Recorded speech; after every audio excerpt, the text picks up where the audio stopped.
Call to order at 4 o'clock on the dot. Roll call. James Stokes, Larry.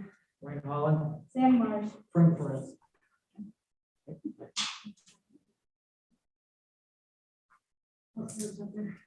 Anybody for public comment? Going once. Going twice. Anybody on the interwebs? Don't say anything. All set. You got it. Okay, do we have? We don't have minutes last year, the table of minutes, we'll have them at the November one. Okay, do we have to vote on that? Yeah, Let's do that. you have to vote on that table in minutes. Okay, do I have a motion? So moved. I'll second. All right. Discussion? Nope. Nope. All right, approved. Old business, none. Beautiful, let's go through this. All right, strategic plan draft. Okay. So you have the draft of the strategic plan. So keep in mind, this is a draft, so this is the time for providing input. This is a very drafty version, so there's no graphics, there's nothing fancy in it. It's mostly just a text. And I think as far as a lot of the summary, it hasn't got a lot of eyes on it either. So suggestions are welcome for formatting and whatnot. So I put together an executive summary ahead of it. We'll just be talking about the process, started in August, had forums, have the survey, have the staff survey, have the board survey. So all that came into this response and put it all together. Some of this are reiterated from the survey executive summary that I gave to you last month about the number of respondents, the percentage of respondents, highlighting kind of the top things that people suggested was about book related, picking up holds, browsing for something new, reading, relaxing, and hanging out were definitely the top three. So when we get to the format, the stimulate imagination, which is a book theme, and then the provided welcoming spaces, which is a space theme, are the two big ones. The other five are sort of subcategories underneath them, but how we format it might be different. So those will carry the biggest part of the strategic plan are the materials and then the spaces, which is the library, so that makes sense. These are the categories that we came up with as leadership team met and talked about the priorities, stimulate imagination, talking about collections, both the book collection and also the proximity to books. So the two things we see are from the surveys and from the COVID response is that people really like browsing for something new. They really like things like the mystery packs that we provided. The serendipity was the biggest thing that people missed when we were closed to the public.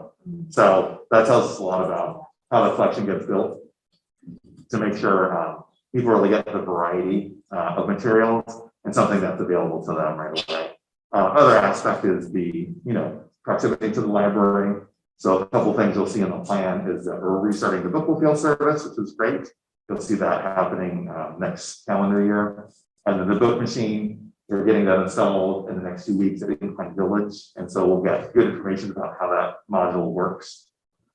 Other aspects are the providing welcoming spaces. So renovating the spaces, making them comfortable. Downtown is always a nice idea behind having a welcoming space for the library. So it's very comfortable, you have comfortable seating, a place you want to hang out all day, read books. What could be better than that? Some of the subcategories are workforce development. So making sure we're providing workforce training and also doing it in person and virtually, and also supporting the virtual office. So a lot of people that during COVID, things went digital. People don't have as reliable internet at home or the equipment to support them, and the library can provide that and then some. So that's a great goal for us. Lifelong learning is a focus on seniors. So most of the people who fill the survey would be identified as seniors. A lot of them wanted to see programs for seniors. We also want to look at both programming for seniors and also seniors who are possibly homebound or also disconnected from services. School support was another one. So we talked about the early literacy component in the last strategic plan. This is sort of a next logical step to that, talking about school support, children's school, tutoring, you saw a lot of good activity with the Brain Fuse database that we have. This is the online tutoring service. We're looking at expanding a lot of the tutoring services there to help kids succeed in school. Celebrate a diverse community. Diversity came up a lot with the strategic planning survey and also with the staff survey. So that's an important component. We want to make sure everyone is welcome at the library. And then promote the library. That is our tax initiative renewal. So that's a really big component of this, trying to make sure we're raising awareness about the library, making sure people are aware of the tax initiative and then getting that passed. So that was one of the things we saw in the survey, that virtually nobody knows that we have this really great property tax, special property tax that goes to the library to support us. And so if that's going to be the case, it's going to be an issue if we're trying to get it renewed, people don't even know about it. So these are all things we got to work cut out for us. I put a little bit of a piece in there just talking about, you know, the last strategic planning process. There's still items that we're still supporting, but it's more at this point, some of those items we're maintaining. So you can think of it as planting an orchard. You plant the seed, the tree grows, and then once it matures, and you maintain it. So we're looking at the next layer of what we want to grow into our library services and then maintain once we get to that point. So that's kind of where we are. Yeah. Yeah. Can I offer some feedback? Yeah, sure. Okay, so, and this is formatting part. Okay, so, can we, would you be able to provide, like, on the county map where the book deserts are for under the stimulating imagination? That's part of the plan. Is to identify those? Yes. Okay, do we have book deserts that we currently identified now so that we know whether or not that the strategic plan is looking at, you know, increasing our coverage from existing? Yeah, we don't have a map now. We know that there are situations where people can't get to the library or get access to resources. A lot of that, we hear a lot about having the local field services restarted. Yeah. Indicates that you have a lot of rural areas in Washoe County that are not very disconnected. Yeah. We got a lot of feedback on homebound services as well that go to that. So the way the strategic plan is going to be set up, when you have the timed items, is talking about first phase is plan, and then launch, and then review. Yeah. So at this point, we know that exists. We don't have a map yet. We'll have a map once we start the strategic plan. Oh, got it. Okay, then next question. Yeah. So the renovation, so this would be under welcoming spaces? Yes. So what I was interested in was, when was the last time that Sparks or Northwest Library may have been renovated? And if the answer is never, that's fine too. I just thought that would be worthwhile in saying that, you know, that with the age of our facilities, that that doing this renovation is, you know, there's more of an imperative there because that hasn't happened in a while. Yeah, my bet is Northwest probably hasn't since '99 when it was established. Yeah. Sparks has probably been a while, but I wouldn't be able to recall that. So Yeah. I can always tell by the carpet. Usually is a good tell. Like we replaced the carpet here, you can tell it's basically late 80s was the last time it was renovated. So yeah, we can put in some dates. That's good to emphasize that. And then the only other thing was with Sierra View. Mhm. I just wasn't sure how that works in terms of the fact that that's rental, that that's a leased space. Yeah. As opposed to any of the branches that are, you know, kind of county owned. Right. And I just wanted an explanation for that, because it seems like the landlord would derive all the benefit. And then the other thing is, I actually don't remember how long the lease is at Sierra View. So I just thought that information would be helpful too. Yeah, we can put that. So we just renewed the lease for 5 more years. Usually most leases are 5-year leases. It's included the renovation of the facility. So the Ross, Reno Town Hall has agreed to 50% of the costs for renovation. So 50% of the furniture, picture, and equipment, and 50% of the carpet. There's other additions to that that we're still working out, putting a separate entrance in the back of the building. One of the things that's happened, because some of the facilities have moved out of there, I think the tourism facility moved out, and so the back of the mall is closed off to the public. And so the back of the mall has a lot of social services available, and they can't get into the mall to the back end. They just walk all the way around. So what we're working with the Reno Town Mall is they want to have an entrance on that side. And so part of the negotiation for this deal was allow them to have an entrance to the library on that side, and then also pay for 50% of the improvements. So Oh. this is something we're kind of working on for quite some time about getting them to do 50%. So it's a big deal to get us to negotiate that, and then Community Services Department did a great job about negotiating that, kind of pushing that to get them to commit to that. So we do have CRU on the books to get renovated. So a portion will be county funds, and then a portion will be the town hall funds. Yeah, and I can include that in it. Yeah. Yeah, so this is very drafty, so yeah, the feedback as well. Yeah, Yeah. appreciate that. Question, Yeah, what readership are you designing this for? the plan Hmm? is just The supposed to, leadership, what kind of people do you want to read this? it's the general public, and then also anyone who might want to partner with the library for services and events. Yeah, the general public audience. All right. So I mean, it's important to know the audience, so we kind of know we don't get into too much jargon, with the explaining what the services are. Try to minimize the acronyms and our library speak. That's always good. Yes, good goal to have. Okay, and then so moving down to the themes, and again, the graphics are what I put in from the Word, what Office offered, what I put in the Word, and it suggested certain images, so I put it in there. You'll probably get fancier graphics in this, so I joke with the leadership team that this is kind of put together if you're like on a 1990s computer, printing out on a dot matrix printer. So it kind of has that vibe to it. So it won't stay that way if you want it a little bit more slick than that, but it's a good start. Yeah.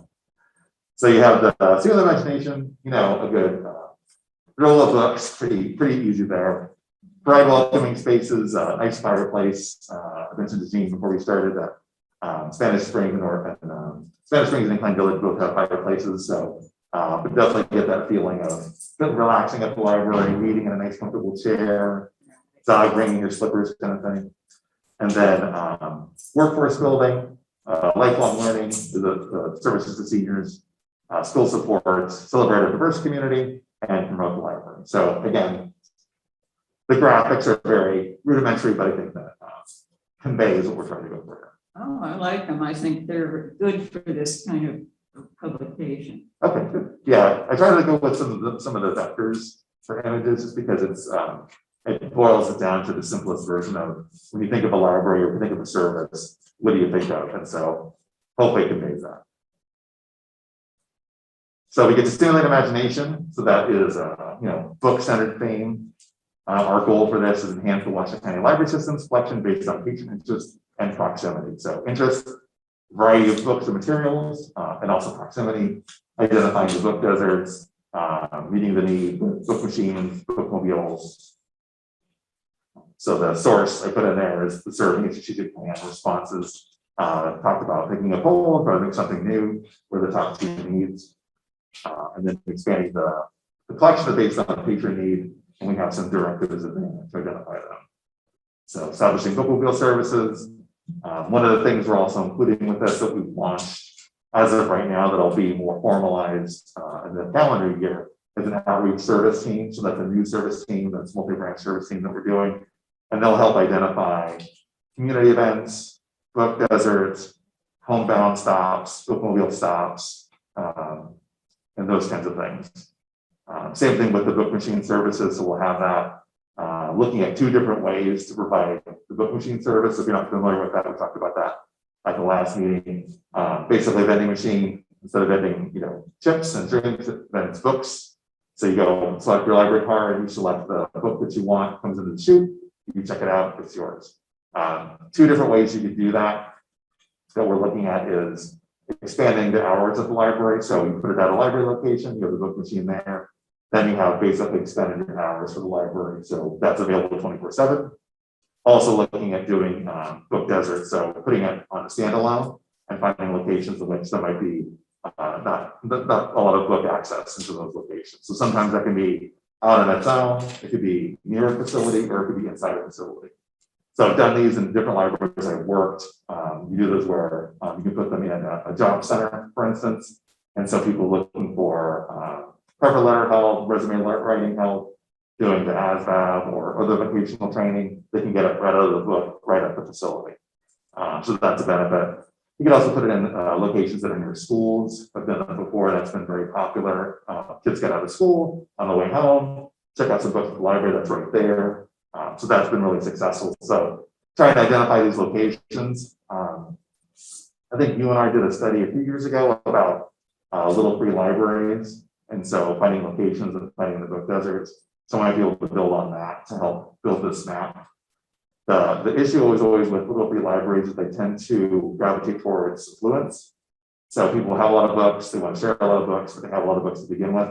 Whereas you have locations that are book deserts that don't have books to share. So having a little free library there, it would be empty all the time, or no one would be filling it. So having it this way makes it where we're sustaining books in the area. We're also keeping track of what books are getting checked out and know what's popular. So we have a lot of good feedback already to go with, but we'll have the planning stage will be the first 3 months of the year. We'll be planning that out and then launching it in the summer. And then we have improving the collection. The children's books at branches is a kind of common issue that we're seeing, in that the suburban branches tend to patrons send a place hold on materials and then goes to those suburban branches, and it takes away from other branches. So it makes it where if you're coming to like Reno or you're coming to Duncan Trainer and you want to get the latest children's chapter book or the next in the series, it's at South Dallas or it's at Northwest Reno. So how do we make it where whenever I go to any library, I can get key series in a book? So the biggest thing that's an impetus for children when they stop reading is that you're reading, really popular series, and then you're going to get the next book in the series, so it's not there.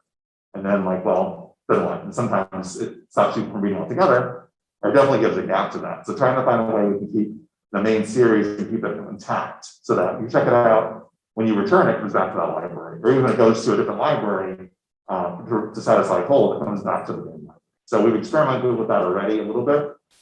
We definitely need to expand it to make sure that we have really consistent juvenile chapter series that are available and popular at all the libraries, and making sure they stay intact so you have full series. And then graphic novels was a big one, trying to make sure the series are whole with that and keeping popular. Spanish language is a large one. We want to make sure we're getting monolingual Spanish speakers coming in, using the library facilities. That's 2 parts of that too, is that you can have the material, but you also have to advertise to that population to make sure they know it's there and come in and use the library. So those are 2 components that are both outreach activities and then collections. So, and then with local authors and local histories, we have a really robust local author scene, as well as a really robust local history scene. So those are good things to look at, buttressing up in our collections. Then again, reviewing the serendipity and services that what people would miss the most when we're closed to the public for COVID was the serendipity. You want to come in and go through the books and browse through all the books. You can imagine, Belle and Beauty and the Beast riding the ladder down the bookshelves. That's kind of what people miss. So trying to recreate that activity for the public. Also looking at book promotion, so providing a variety of book materials and promoting the variety of book materials. The advantage the library has versus a bookstore is that we have the depth. A lot of books we refer to as remainders, so ones that don't satisfy the hold list that are immediately checked out. The ones that, these are books that would be really interesting if you really wanted to try them. And so we have a series right now that you're familiar with on the local KUNR NPR station, on the shelf and on the kids shelf. So trying to find a way to expand that to other venues. So one of the things that's really we need to look at as far as outreach is that our in-reach is very good. When you come in and use the library and you get signed up for our newsletters or on our social media, you know everything that's going on. But if you don't use the library, there's a disconnect. So how can we stay connected with people with that? So the radio is very good, especially public radio, because it goes hand in hand with public libraries. A lot of people who use the library are also public radio listeners. If you're driving into work at 6:42 a.m., you can listen to our lovely librarians reading the books and series to you in the morning. So it's a great opportunity. How can we expand on that?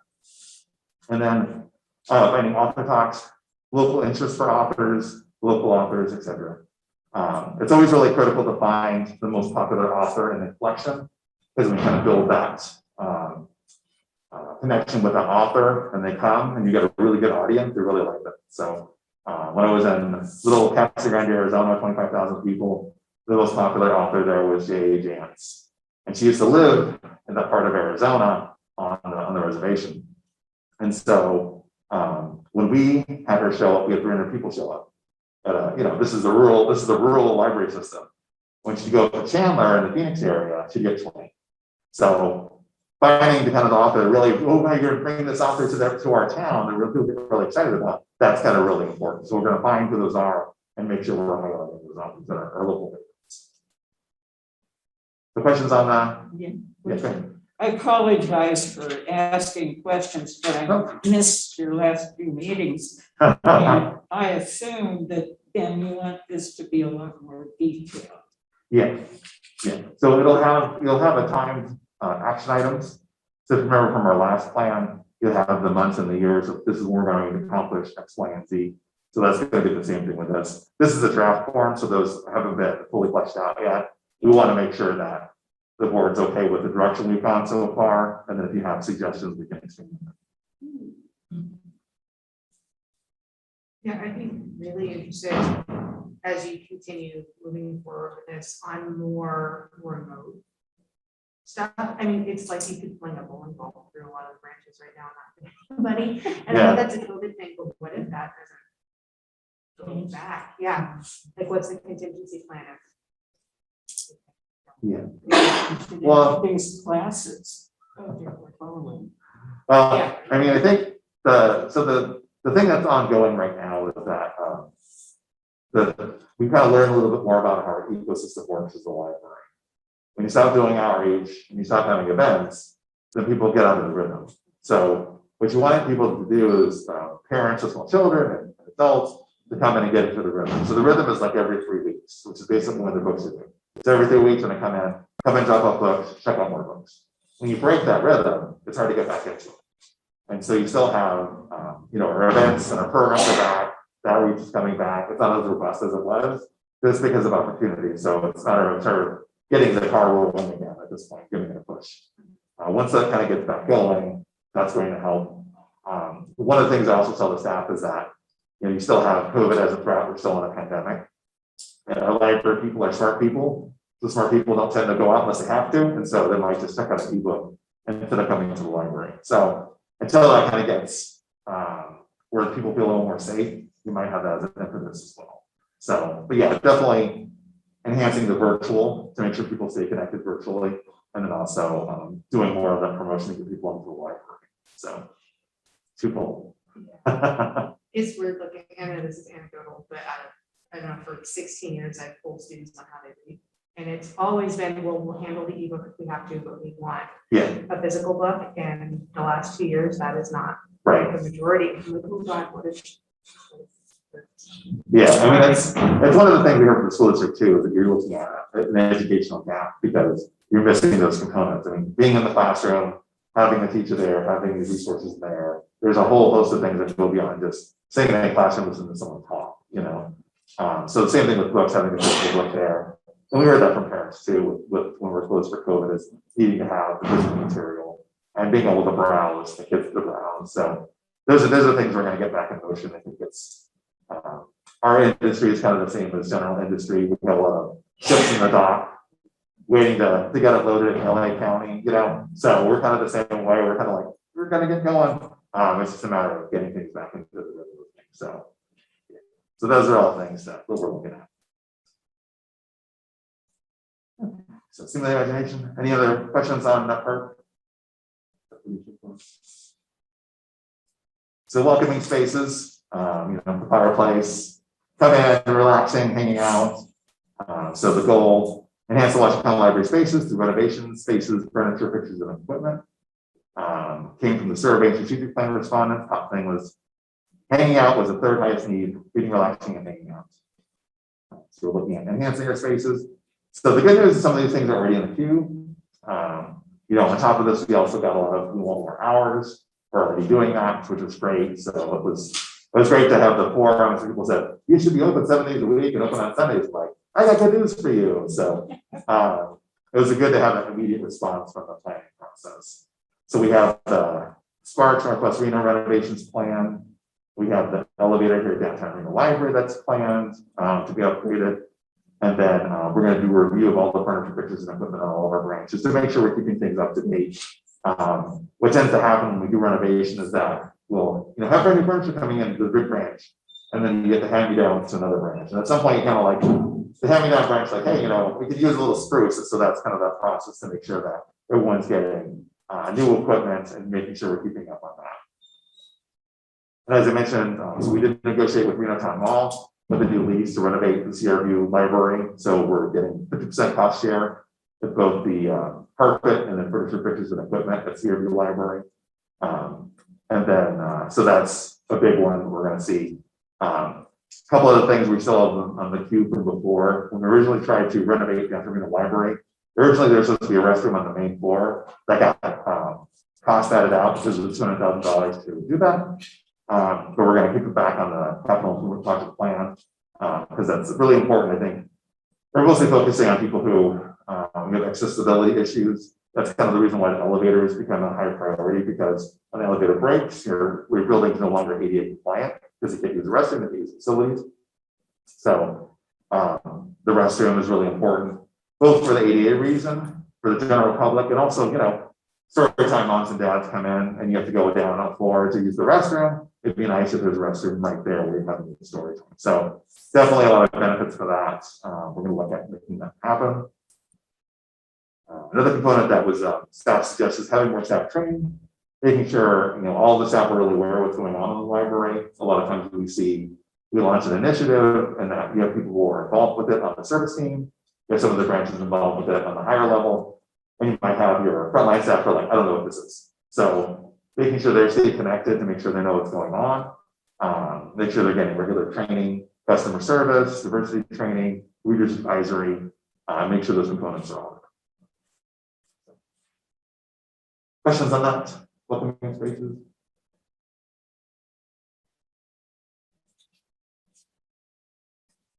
Workforce building. So this, a big component of this off the bat is Northern Nevada Literacy Council and also a state library grant to support it. So our goal is to provide workforce training and virtual space opportunities for a COVID and post-COVID environment. So as I mentioned before, you have people who, they need to stay connected virtually. They can't do that at home because the internet connection is spotty or they don't have the equipment. Come at the library and they can do that. So we're going to work on creating spaces, reserving a meeting room, checking out Chromebooks, finding spaces in the library outside of a meeting room, like having a cubicle or it's a privacy cubicle. People can do online tutoring, other virtual services that way. So it makes it easier for people to stay connected and also get training for a virtual environment. So virtual has been a really big component. This is the thing that we can really provide for. What we saw pre-COVID was people use the public library as a virtual office anyway. So there's the Wi-Fi, it's comfortable seatings, it's a welcoming place. Who won't want to be at the library all day? So emphasizing that, how can we reinforce that so people feel comfortable coming to the library and using our spaces. So, again, we're doing furniture, pictures, and equipment to support the virtual environment, creating these virtual office spaces, expanding the NNLC partnership that we have at CRView Library now, and moving it to other branches, looking at Community Resource Project, which is the workforce development one that's at CRView now, and then looking at space for workforce opportunities. So maybe other nonprofits coming in who use library space for job fairs, for workforce, for communication, and then partner with workforce builders. So if you're trying to do get the skill up for your workforce, we have options here for you: databases, books, training, technology training. So making sure we're connected with organizations like EDON, NNLC, what have you, to make sure that people know that the library is a place where you can get job help. One of the things that is important to note is that job centers across the country don't provide help when you're doing job searching. So like the American Job Center has public access computers there, but they don't have their own staff to actually help people. Usually there's just a guard there to make sure you're not doing something illegal. That's pretty much it. So they don't get help if you're trying to apply for a job. And if you ever apply for a job online, you're not familiar with it, our librarians will have many stories of walking someone through the resume process, typing it up, and ask for an email address, and like, oh, I don't have one. Like, oh, so we got to start all the way back and get the email address and then come back to it. So one of the big frustrations we've seen since the pandemic is the people applying for assistance or applying for unemployment assistance. So the new process called IDV, So you have to fill it all out and you have to take a selfie. And so if you're doing it on a computer, if you don't have a phone, you can't fill it out because you can't get your photo on there. So we've added webcams on some of the public access computers that people can use. When you get to that point, you can set it up and then they can take a picture. And that's basically to reduce the amount of fraud that happened during COVID. But, you know, it's a frustrating thing. You know, it's kind of raising the bar of people being able to get assistance and no one's really helping them, the bar raising. So the library is there to provide that assistance. So any questions on that? Feel free to jump in. I'm just going to kind of run through it. Okay, so lifelong learning. So this is programs and events for seniors. Kind of wanted to use lifelong learning for the seniors because it feels like it's a little too targeted, and some seniors who like that service don't like to be referred to as seniors. So lifelong learning is the one that libraries came up with for that service. So goal, improve the welfare and provide more resources for lifelong learning for seniors in Washoe County. So that was one of the top survey responses for events, is events for seniors, programs for seniors. We're also seeing a need for homebound services, people getting disconnected from library services. Also saw that during the pandemic, people needed technology skills that they stay connected virtually. Library can provide a resource for that as well, and training. So looking at doing a general survey. So we had events for seniors, the top one. Well, what kind of programs and events do you want to see? We've done a survey for seniors before for the technology survey targeting seniors, and that got a really good response rate. So I think that's going to be really good to get a better idea of what services we should provide. Also identify partners. So we already have a lot of partners providing programs and events targeted at seniors. So the parks is a good one. So there's a lot of historic programs that we provide through partnerships that attract a lot of seniors who want to know more about the community. Identify current services. Ensure seniors stay connected. So that's the same thing with the digital. Feeling disconnected, how can we help them stay connected with friends and family that are in town or across the country? And then make sure the seniors stay connected with resources. And so we have some situation where you're having trouble making rent, you're having trouble, getting food consistently, other kinds of things. What can we do to provide programs, events to raise awareness of all these resources? And so we're going to have partnerships with Senior Services Center with the Washoe County and look at other partners to do that. One of the things that's later in the presentation in the board packet is a $100,000 donation towards the Senior Center Library, which is really great. So we're looking at using that to partner with the Senior Center and Senior Services with Washoe County and providing, improved spaces there at the Senior Center Library, but also provide more senior services to the public. So there's a lot of opportunities there. And we already have this on our plan set up, so we got the donation too. So it's like we're right on the right track then. Is it through like the outreach team to identify partners, and not just for seniors, but in general, like how do you go about that? Well, generally, what we'll do in the next phase of this too is identify which service team will do what for this to help identify some of the action items to each thing. So generally, like a survey we'll put out, that'll be like a leadership team level, all the branches know. We're going to put the survey online like we did the strategic plan, and also do more of a heavy push on the paper survey. Because we're going to try to do more of the paper survey thing and senior centers and other locations and push a lot harder to make sure we're getting a better capture of what's needed. So yeah, so that's again, planning phase, first 3 months, what should the survey say?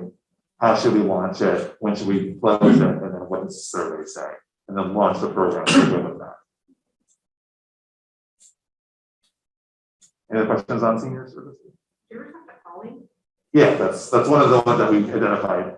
Yeah.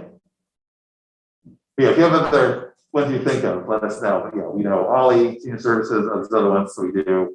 And we also have friend members who are also on the County Senior Services board as well. So there's definitely, this is a great opportunity to really expand the services because there's a lot of resources in town, and just bringing it all together will be very powerful for us. Yeah, I need to talk to them here. It's crazy. That'll reach the thing up. Yeah. So lots of good opportunities there. Any questions on that? So school support. So again, last time we talked about early literacy. Now we're talking about kids in school. Providing that support. Our goal, ensure Washoe County Library System supports in-school children to help them succeed. So this all comes into providing tutoring spaces, providing homework help spaces, looking at advertising and tutoring, ensuring complete collections. We talked about that with the juvenile chapter books, ensuring that's intact, and also supporting homeschool families. So we hear a lot of that from people who homeschool. That's certainly gone on with COVID. People feeling unsafe bringing their children to school, but that's obviously a lot of work to homeschool. So we need to make sure we're providing those books and materials available for them, and seeing what other things we can see keep them connected, so they know the library is a resource for them. Questions on that? This is pretty straightforward. With we have a lot of the resources. We're talking about brain fuse. We have a new partnership with RAP that does in-person tutoring at the library. So we have a soft launch on that happening right now, and I'm looking to expand that with the plan.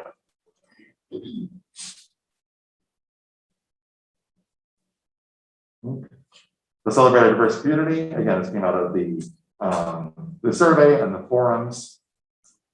I want to make sure we're including everyone. We currently have our diversity calendar, so we do events for every event during the month. So Black History Month, Women's History Month, Hispanic Heritage Month, Indigenous Peoples Month, so on and so forth. And so making sure we're continuing with that, seeing what the resources that we can use. We do March on the Pride Parade, we go out to outreach during Juneteenth. There's a variety of things in the community that are going on to make sure we're staying connected with those, with all the people in the community. And then plan for outreach to Indigenous people. So we have a lot of programs and events we do. Old Spanish Springs is really a key component of this, as well as downtown Reno, because you have the Reno Sparks Indian Colony here in Reno, and you have the Lake Pyramid Paiute tribe north in the Spanish Springs area. A big component too is Wadsworth and the Natchez Elementary School. So the book will be also tie into a lot of the stuff to keep people connected. There's also an opportunity for us to expand broadband into that area. And so we're working with the county now to develop an RFP to make that happen. So it's a matter of all the pieces in place at the right time. We can provide fiber up the drill and include everyone in between if that works out. So that's still in the works. Hopefully that'll get resolved and known before we approve the plan in November, but I think we'll be close up for that. We talked about review and plan for services for modeling and Spanish speakers. So we have an increase in the number of people identified as Hispanic, Latinx in Washoe County, so 25%. And so we're making sure we have services to everybody, and also make sure we identify those who are modeling and Spanish speakers who might be isolated in the community. What can we do to make sure they stay connected? There's language barriers. One of the things we talked about during this initiative was, having English and Venetas kits in the library, but they don't make them the physical collections anymore. So we have to figure out how we can create a digital version of it so people can come in and do English language learning. Then our Northern Valley Literacy Council is also a component of that, where they provide a tutoring service. So that'll be part of trying to enhance that service to make sure people stay connected and increase their opportunities in Washoe County. And then review the commitment, serving our diverse community, and then ensuring and enhancing service for vulnerable populations. So that's one for all the homeless population that we're seeing. And that's also a county initiative as well. So any questions on this one? It's pretty straightforward. Hopefully we're capturing everything in this plan. I think that's what we heard the highest needs were these. Just on this one real quick. Yeah. I want to say that I appreciate you. We did a roundtable of Latino leaders here in Washoe County. We had the director of the Latino Research Center, and some of these other stakeholders in the community. And Jeff came for about an hour and came and just got some feedback from them. So I do appreciate that. Thank you. And we got good feedback from the group, and we had good contacts to help further it. Because I think that's the key thing about trying to reach out to people who are, to make sure everyone's included. You have to do that extra outreach and make sure people feel connected, feel like safe using the library. So that's a key component. So thank you for setting that up.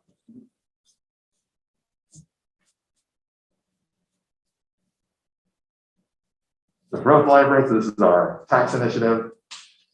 So that's one of the things that was a scary thing from the survey was virtually nobody knew we have a special tax supporting the library. And so as we're going on, what year is it? 3 years out now.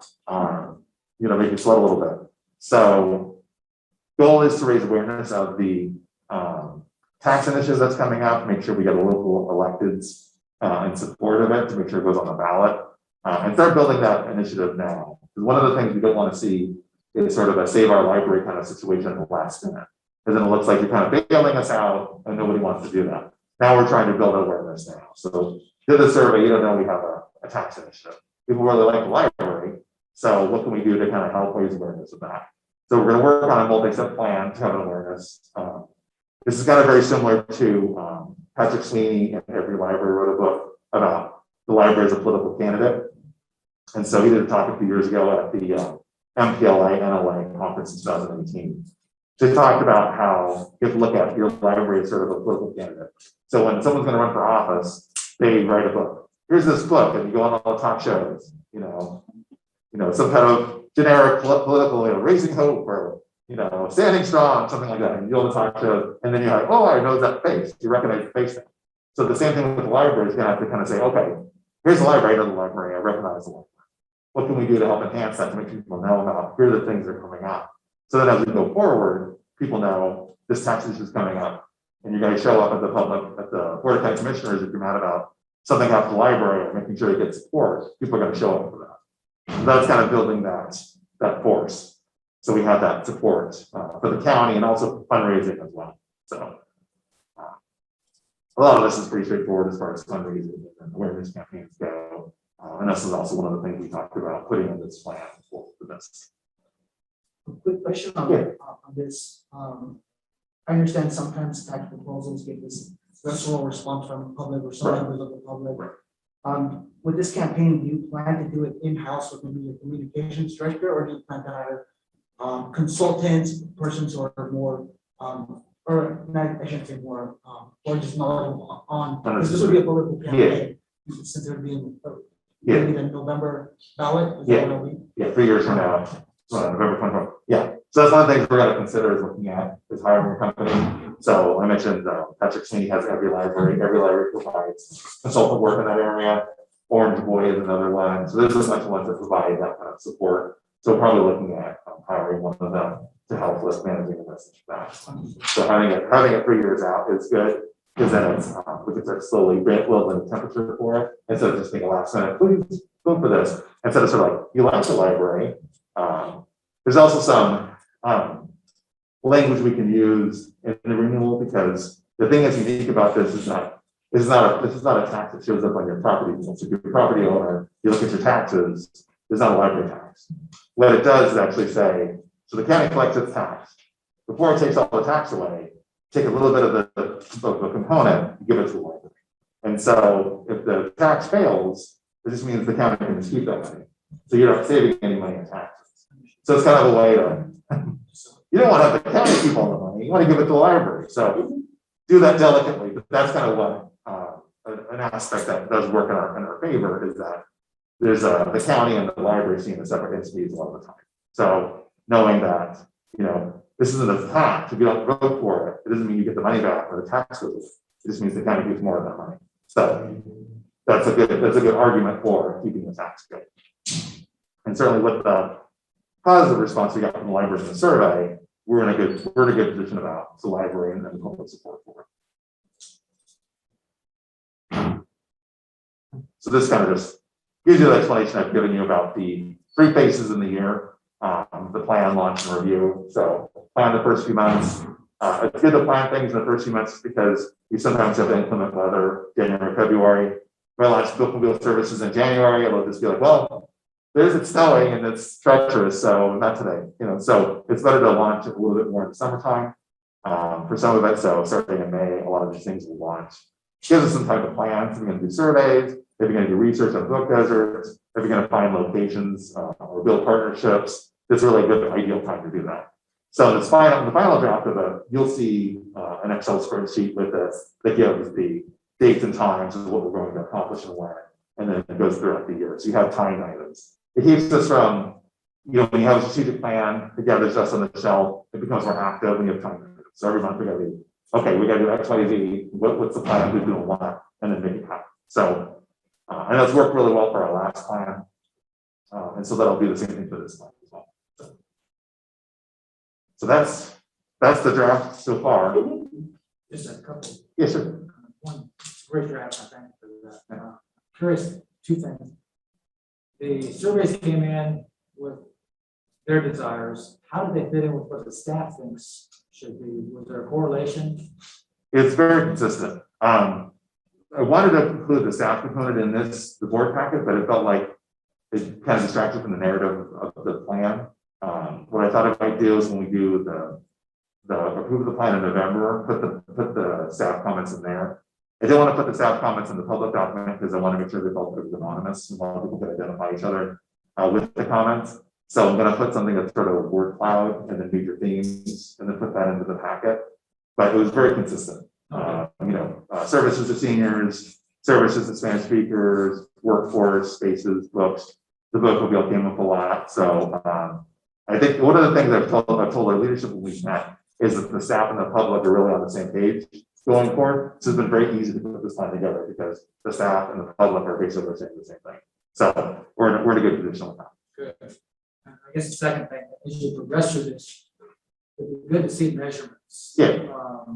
The last one, obviously, we either pass or fail on Right. the tax initiative. That's an easy one. Some of these look like they're gonna be hard for you to measure your success. I think So I'm kind of curious about, I'd like to see that in the Yeah. report, how you're gonna measure your success. Yeah. So, usually it's demonstrating activity is what we'll probably be able to measure it. So we can say, we're gonna build services and here's the route, here's the usage on the route. And so let you know if it's working well, numbers go up. If we're not doing a good job, numbers go down. So that's a pretty rudimentary way to do it as far as having a specific goal at this point. Our goal is to make sure we're getting everyone connected, making sure we're having book wheel stops. So when we see the demand go up, we're seeing more people showing up at our stops, more responses at our community events. You'll see that in those numbers, and it'll show in the That's what board we're reports. interested in, seeing Yeah. how you're gonna measure. Yeah, How do you know that this is a good workplace environment? Right.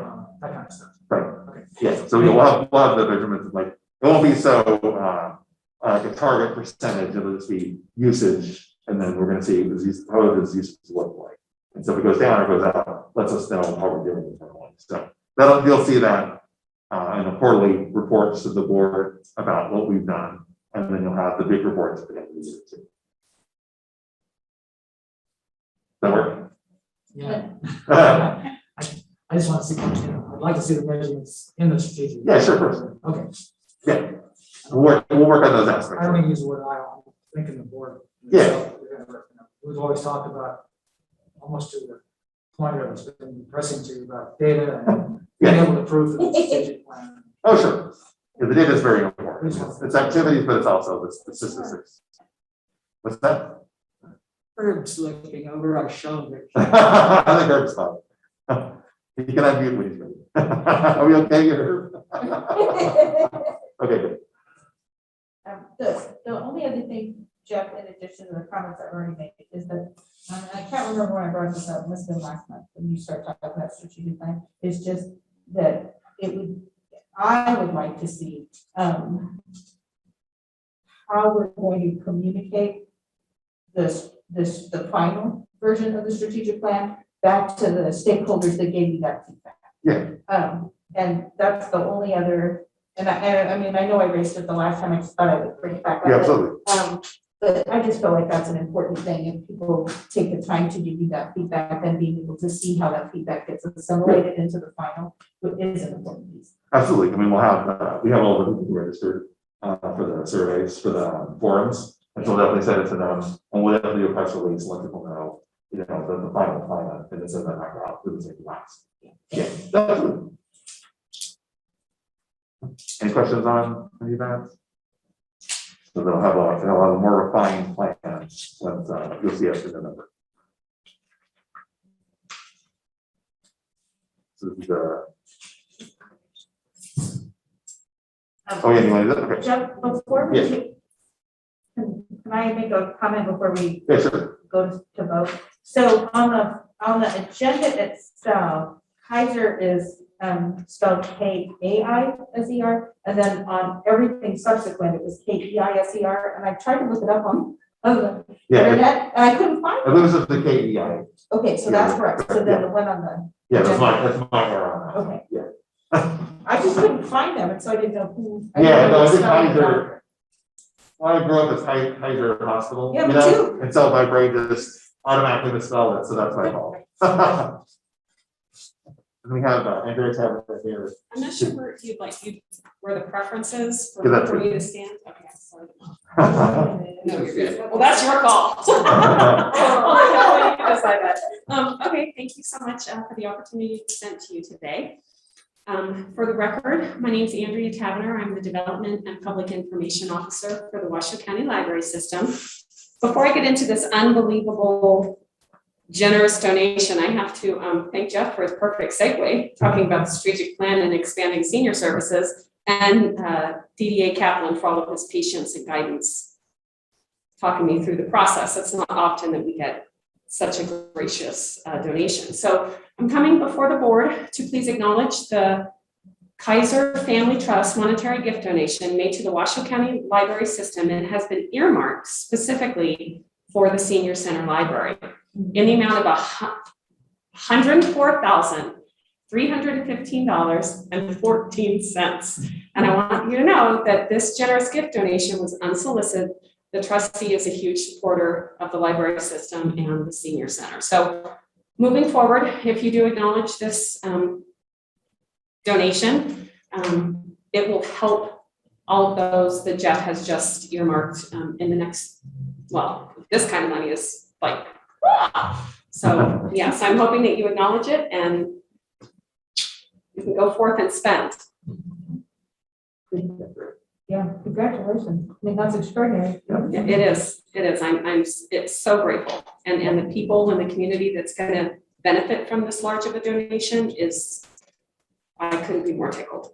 Yeah. Well, and Andy, oh, I'm sorry, G, go ahead. Who is the Kaiser Corporation? It's not a corporation, it's a family trust. All right, as a family trust then. Yeah, so they went through a local attorney, I believe it's in the board packet, the trustee documents. I Yeah, I think I put it in the I second, don't sorry. know. Okay. No, that was my error. Well, let me give you my copy then. If you want to pass it, and I can send it to the board as well. I apologize for that. So the trustee has designated a portion go to certain, which that would show certain nonprofits and entities here in town, and the library system was a benefactor of that. And it was based on a percentage factor. I'm not sure how they. I'm just elated. Yeah. I'll send the document to the board and put it on online in the agenda. So when I couldn't get it in the packet just because I was having some technical difficulties merging the PDFs together. So a couple of things I think should have been in there was not in there, but that's the documents there. That's a long-standing trust. I think it was originally created in the 80s. Also included the YMCA, and it was no longer operational. So some of the funding went to that. So some of it did go to the county senior center as well. So working with Abby, who's the director of senior services for the county, and starting to kind of pull this money together so we can work together on enhancing the services. So definitely, Sandy's a great opportunity for us as we're looking at the plan, saying seniors, services to seniors are important, the homebound, the events, other services, and you have $100,000 now more to launch a fantastic timing. So really demonstrates how much we are really on the ball with this time. I'm trying so hard not to go. Glad you, I refrained from that. I'm glad you were discreet there. But, I just want to say, just for the record, that there's a difference in this case between something that's unsolicited and something that's, that I guess is unmerited. And the fact is, the entire library system team has been doing the most extraordinary work for almost 2 years now. In a way that, I mean, I keep saying this every single meeting, but I really mean it, in a way that we had never been able to anticipate before. And I think that the reach of the success that we've been having as a team is, it has probably been unheralded in the past, just because we've tried things that we've never tried before and succeeded exceptionally well. And so I feel as though the community awareness has followed the library system team, And so I wish this was a surprise, but it wasn't shocking to me, because I just feel as though it's an endorsement of the work that this entire system has been doing this. And well done, I'm gonna cry. Thank you for saying that. well done. It's appreciated. Andy, was the funds pretty much open-ended, and you talk about purchasing material selection, or was they designated specifically, we want you to do this with our money? Just the senior center library was the benefactor. So the library system, and then I'm sure there's some things that we can do as a system, because it helps, you know, there's things like the rotating collection, that's not right. Yeah. But there's things we can do. Traveling collection, whatever it's called, but, you know, even though those materials, like maybe more large print, but they wouldn't stay just at the senior center library, they would be. So it's pretty open, it sounds like it's pretty open-ended then? Yeah, it doesn't have specific designations. That's just more, we put that in there to make sure people kind of, this is kind of what we're gonna be spending. on. Yeah. Of course, this is gonna be things. It's good to get flexibility. Yeah. I guess I still talk to people there what they wanted to see. Yeah, I mean, that's having a partnership and building on that, that'll make the money go farther, for sure. So, Do we need to report back to them what we did? I didn't see anything in there about reporting back to them. No, I mean, we absolutely, Yeah, it'd be good to have a report when the gift fund is expended. So we do have a separate gift fund that's set up for it right now, so you'll see that in the next report, is that gift fund. Did they do this annually? That's always a question. Do they do this annually? Just give money out annually? You said that the YMCA is in there, and they've barely been doing this for a while. no, Oh. the trustee had passed. So this trust had been set up prior to the Kaiser. It was set up in the 80s, so it's mostly something that's a living trust, and then when it expired, the trust becomes active, so them passing that it's activated, but it has been updated since then. So that's kind of why you have the YMCA in there, and there was no documentation, but there's not a YMCA now, where it could go. So there's like, I think there was one or two funds that were very specific that were entities that no longer existed. There's some back and forth too, and it's in the documentation about whether the county could accept that, because they're wondering if it was a 501c3. But there was a judge that ruled on that, said that we can accept the money from this trust. So Oh, lovely. that took a few months. We were worried about it, I think, earlier this year, that it might be some funds. We didn't know how much. And then I think it was a couple weeks ago, I was like, it's $100,000. Like, okay. That's, we do a lot with that. So yeah, there's not as many restrictions with this as compared to the keynote, because the trustees there wanted something very specific. We're here, if they're, so. And we owe her the gratitude too for helping guide us through the process. Yes, being very patient with me. Very nice. Thank you, Herbert. And now, I'm gonna ask, just because I'm gonna ask, so can the Sparks Senior Center Library also benefit, since they're within, I know that they're not the county senior center, but I was just kind of curious, because they have a small library there as well. We can look, I mean, it gives us flexibility to look at that. I think we're looking at senior centers as a whole. Yes. So I think first step is trying to look, you know, what can we partner with the senior center on? Are we gonna renovate the library and then just enhance that? Yeah. And what's left over towards senior services as part of strategic planning with the county partnership. So I think that's kind of the path we'll take. We'll see where we are with that. But it's a good situation to be able to watching senior services, that having the money to kind of grant wishes. So it's a good position to be in. Yeah, well, and the Washoe County Library, Washoe County Senior Center Library, is in the same position, you know, it's small and Yeah. it could use an infusion, probably could use that 25 years ago, so this is an incredible gift. Fantastic. Okay, Thank you. thanks, Andy. So there's I think I'll just want to vote on it to accept it. We have a motion to accept the donation consent. This is Frank, so Second. All in favor? I, Hi. I thought you were saying you seconded it, and I was like, wait, can you do that? I was kind of excited for the typo. I thought we were gonna have to before you do. All right. So the director's report, so it's a lot more of me talking, so I'll try to get to this quickly since you've already had it. The library hours expanded, thanks to the board for the hours, thanks to the county for the staff to create those hours. Also included Duncan Trade and Bird Eye partnerships opening. Those were delayed because of the working with the school. Duncan Trade has been renovated, which is great. And we were able to expand services there with the renovation. Bird Eye's also had some modifications and renovation as well. But as right now, all of our libraries are open and all of our libraries are expanded. This past Sunday, we had our first Sunday opening for most of our branches. So we got a pretty good attendance for that day. So we're seeing good numbers of that. We have the Impact Awards. So we didn't win, but we did get nominated for both our virtual early literacy services and our COVID prevention plan. The winning county department was the Washoe 311 Health Department for obvious reasons, communicating about COVID and handling the nervous public about the pandemic. So hard to beat that, but definitely think that we had a really great program that we put it together. Definitely been recognized in other areas. So we have the Northern Nevada Literacy Council partnership launch. So we talked about a little bit of strategic plan. So we have a launch at CRP Library now, looking to expand that to other branches in the calendar year strategic plan. I'll give you kind of a brief, English language acquisition, integrated English literacy and civics education, citizenship classes, and also there's some workforce classes as well. Basically, make sure people have proficiency in English so they can work commercially in a job. So that's kind of the goal there, and being able to expand that within MLC has been a huge benefit to the public. Yesterday, we had the National Friends of the Library Week proclamation by Washoe County. So that was a nice event to honor our friends. They also have a book sale coming up in November, so look out for that. Great to see them on events at the county.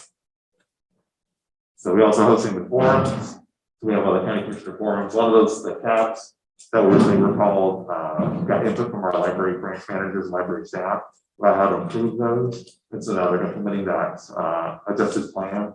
I think they're getting really good responses to that. They've been using, the county's been using our library facilities after hours so they can reserve it and use it, and the public can get good input, speak to the commissioners directly. And so far, it's going really well. They've hired, I think, 3 staff members to help facilitate that.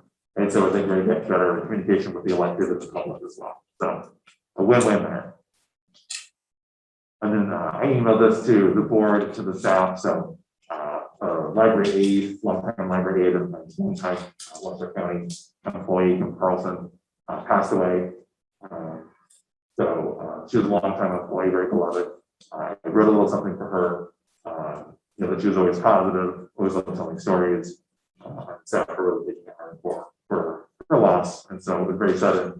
And certainly in a year we deal with COVID and other things, to have someone pass away suddenly that's not really related is certainly shocking to deal with. So I also had the link of her Victoria, which I also shared with you. So yeah.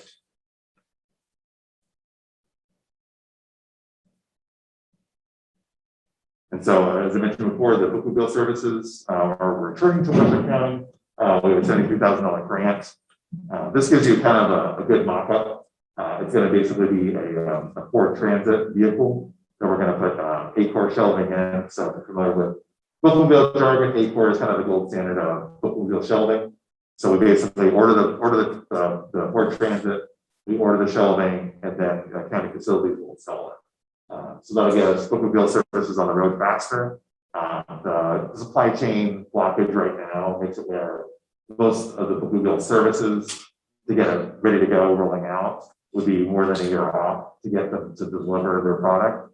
And that was a problem for IMLS and the state library to have that not be delivered within the fiscal year, within the calendar year of the grant. So it's not within 365 days of the grant awarded and we're going to award it. So we found a solution against the transit ban that the county will order, acre shelving will order directly, and then we'll probably get nice graphics on it. Something nice like this, perhaps, but definitely not some unmarked white van. I came up with this idea too because the couriers are in need of a new vehicle, and so we ordered a Ford Transit for them.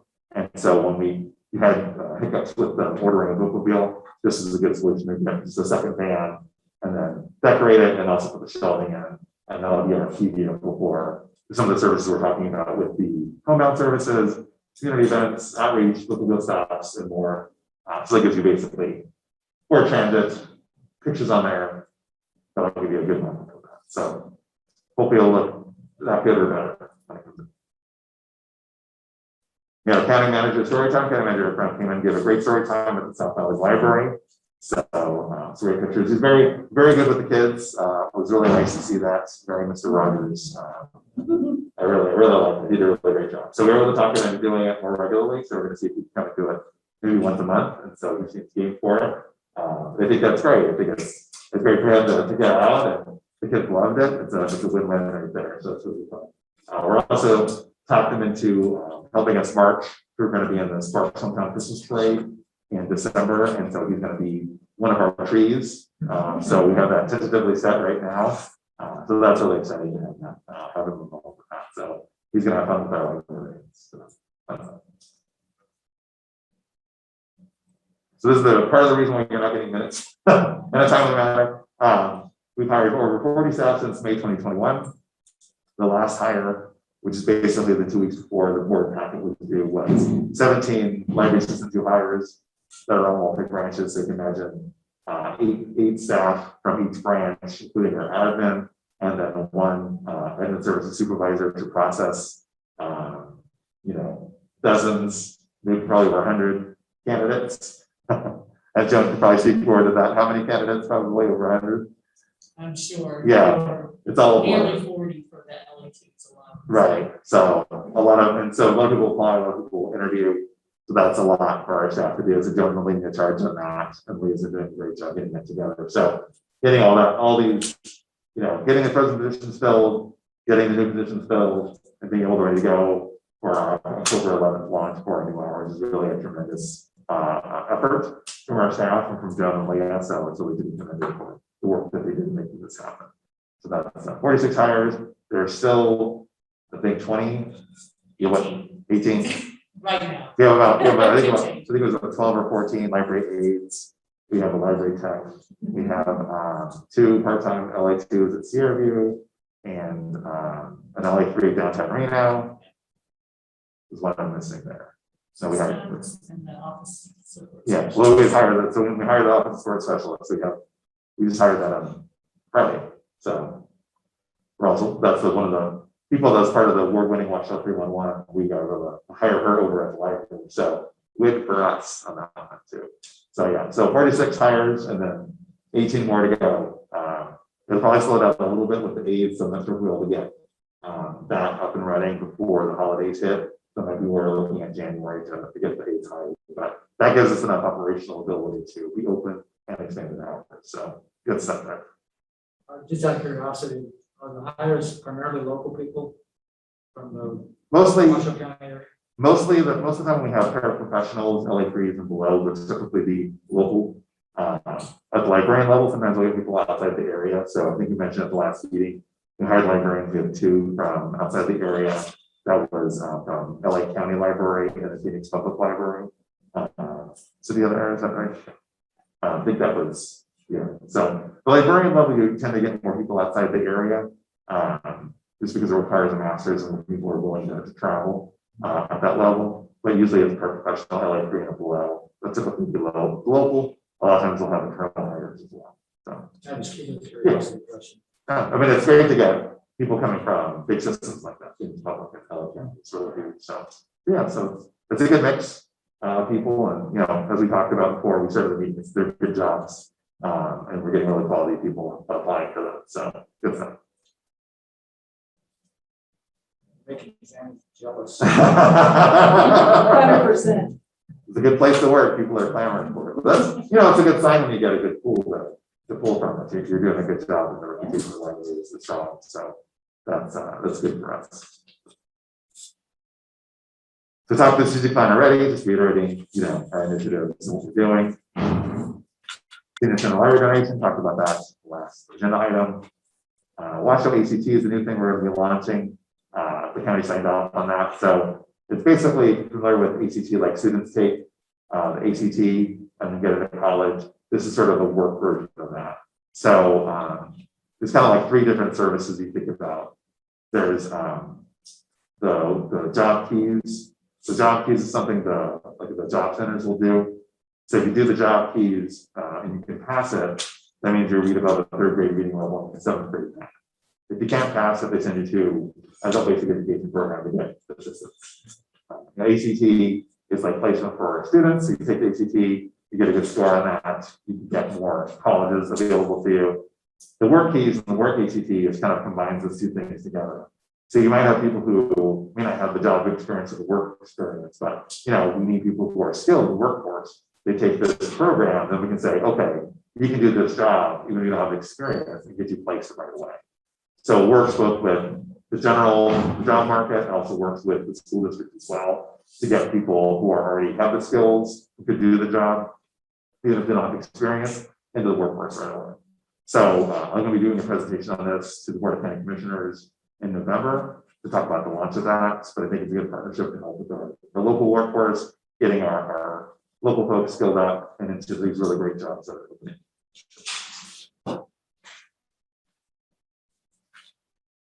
So that's this. So we have Julie doing the Maker team reports. So Julie, I have you on unmuted on the presentation. So Julie, you can take it away when you're ready. All right, thank you. It's good to be with you guys. There's a lot going on.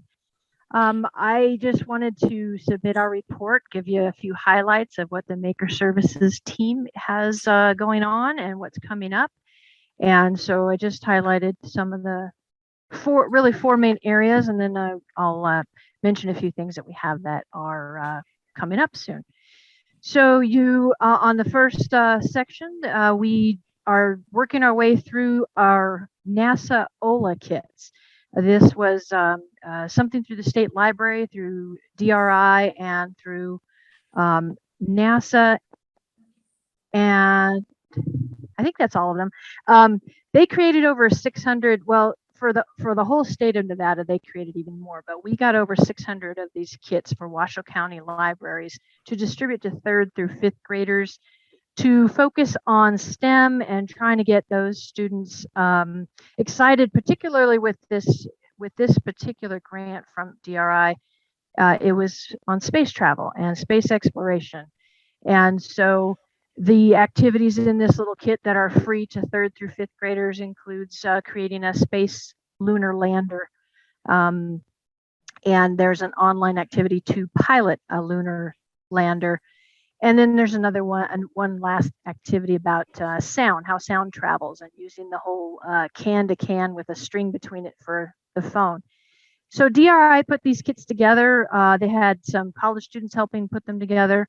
All the supplies were in them, all the things, the scissors, the pens, the tape, anything that you needed to do this activity from home was included, so that families could work on them at home and not necessarily at the library or at school, but they also have a lot of online videos to support them. So if they get, there's a video to view before you do each activity, so you can kind of have an idea about what you're trying to accomplish. So DRI received this. They're working with NASA, and they are hoping to get some surveys back from the kids who did these activities. So that's kind of the phase we're in of handing out the last few kits that we have, and then hoping to encourage some return of the surveys so that DRI can send that data to NASA and hopefully, position themselves well for another grant in the future. So that has been going really well, and we haven't got a lot of surveys back, but there's an online version of the survey, and so they may be getting some more online replies rather than in person.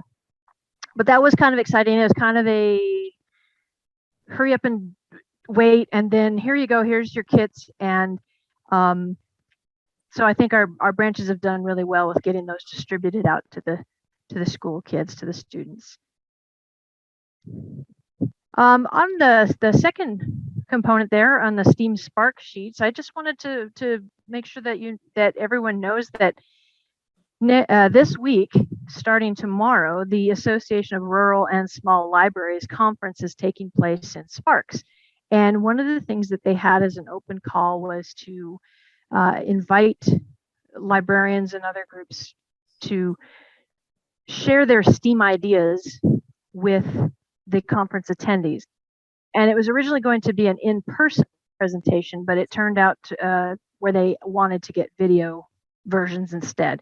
And so Tony McLaughlin, who works at South Valley's library with me, she is our system STEAM coordinator, trying to have a bird's eye view on everything that's going on with STEAM for Washoe County Library System.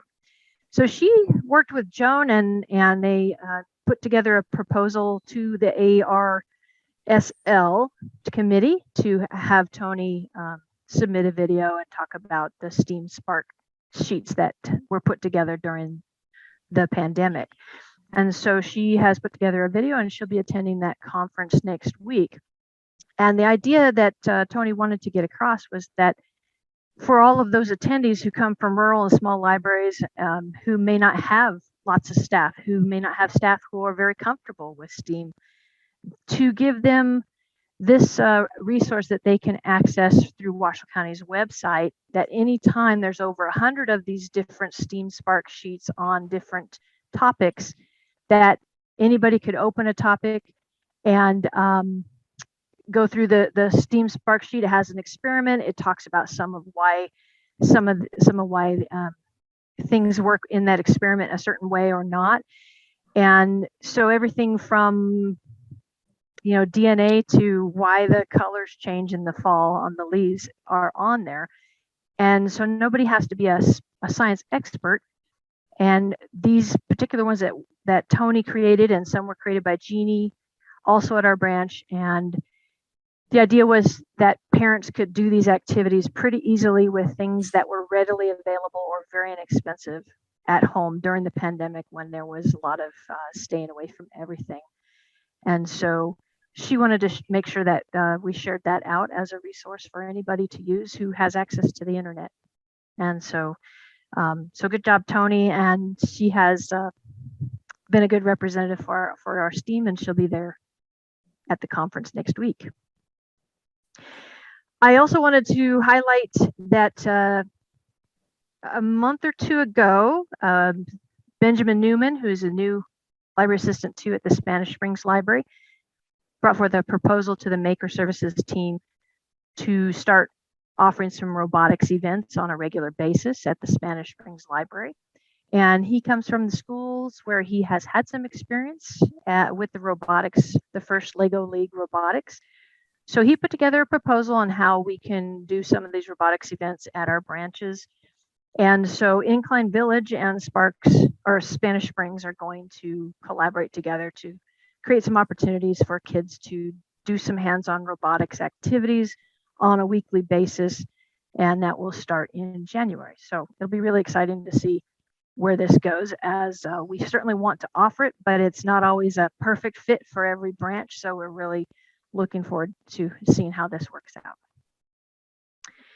And the last major item on the report is that in next April, the Discovery Museum had started doing this community-wide event, I think prior to 2020, but 2020 was when the library system was going to be heavily involved with them and be a part of it. And of course, 2020 didn't work out, or did 2021. So next year, the Discovery Museum has put this back on a fast track. And so there's 1 week at the end of April where they're inviting the community to experience free STEAM activities, free STEM technology activities throughout the community. In addition, so one of the things that we'll do as a library system is we'll highlight the STEAM events taking place during that week in our branches and get some social media and some signs up in the library about that. The Discovery Museum is also hosting a big outreach event at their facility on the 27th in the evening from 4 to 8. Free to all families to come, and the organizations who will be there, including us, will be providing some type of a hands-on activity so the families can rotate from table to table, talk about the different STEAM things going on at the library, and do a little activity before moving on to find out what else is going on in the community for STEAM.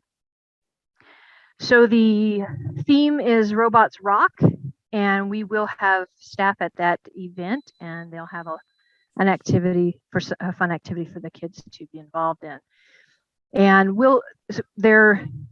I guess I didn't put the website address on there for the the festival, but they do have a big website that they're working on getting the events added to so that they can partner with everybody from De La Mare to DRI to us and give some opportunities for families to discover some topics of interest to them or some things they never tried out before. And before I move on to just a few upcoming things, are there any questions or anything else?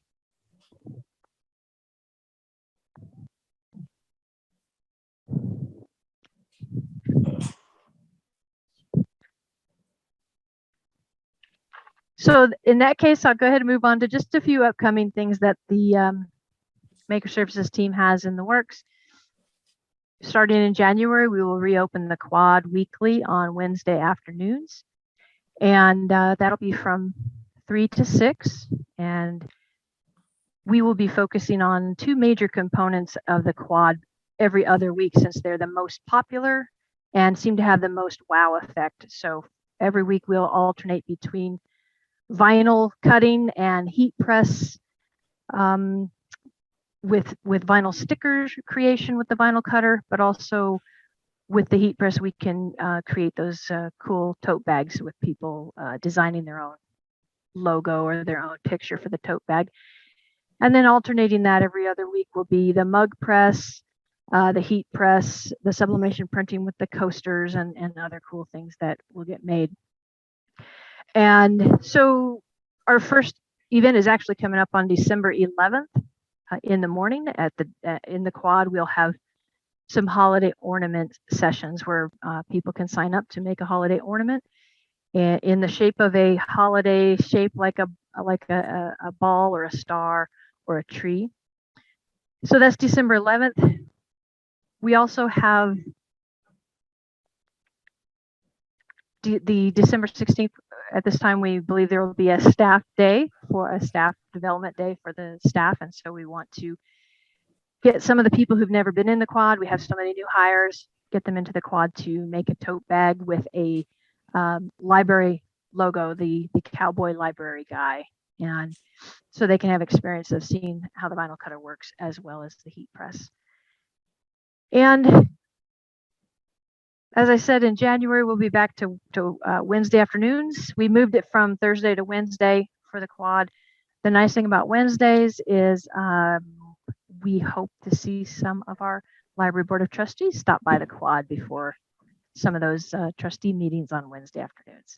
Take a look at what's going on there. You may have noticed that the quad is a little bit full of everything you could possibly think of, and a lot of boxes of books. Brent and the other staff at the Downtown Reno Library have done a lot of work with reorganizing the space and trying to get that ready to be able to make a usable space for what we need for the quad for Wednesdays, and still have the other things there that need to be there for the time being until the renovations are complete at Northwest and Sparks. Along with that, we have a challenge of not us personally, but the Downtown Reno Library getting that replacement elevator. Means that getting to the 4th floor is stairs only. So we're looking at possibly moving our quad Wednesdays to the main floor for the time that the elevator is down for maintenance and replacement. And beyond that, I know our STEAM programs are kicking up again with the branches in January and going forward. So we have a lot coming up, trying to get back up to speed on what we do, what we want to do differently, put together a survey so that we can make sure that we're not duplicating efforts in the community, and perhaps finding that with the generator and their new location, that perhaps they're feeling more community demand than before. And so we don't want to overlap, but find a way to complement what's going on in the community. And that is all I have to report at this time. So thank you. Any questions? I'm happy to answer them.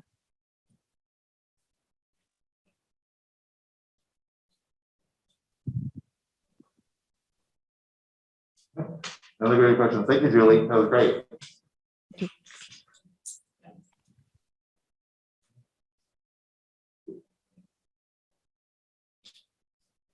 For the Human Trust, no change. You'll probably see some updates in the November quarterly update. We're having a meeting for the renovations tomorrow afternoon.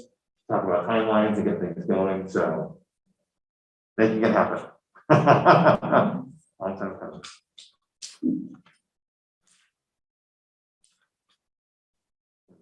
More task updates. So tax initiative you'll see wrapped up into the strategic plan, and then the committee for review, which will be on Friday. So getting that going.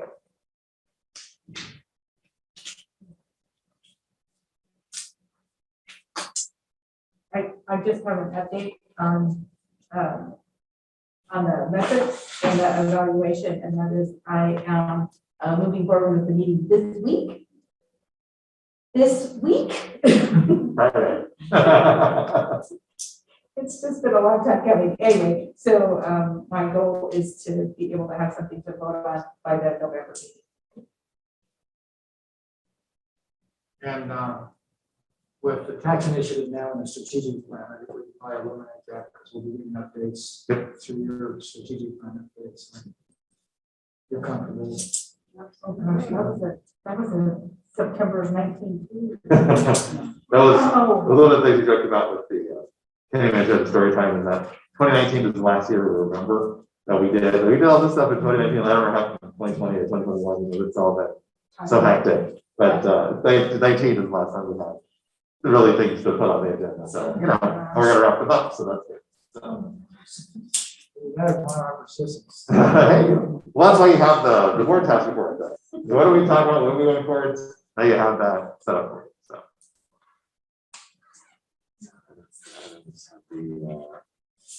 The staff announcements.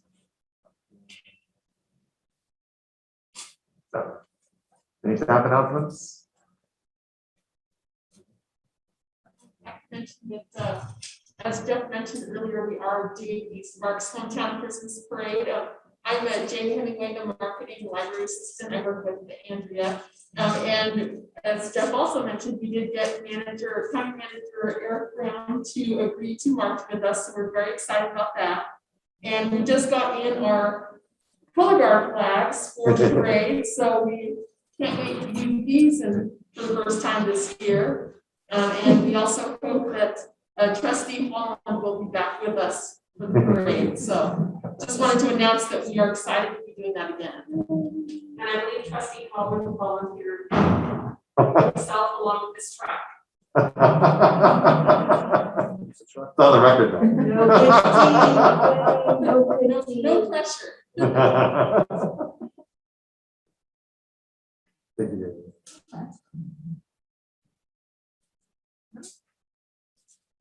There's no public. That would have been the last time we did the hometown parade too, right? Would have been in 19. Yeah, that's right. Getting back swing of things. Not Yeah. happening now. Yeah. Okay. So public, so no public comment. So.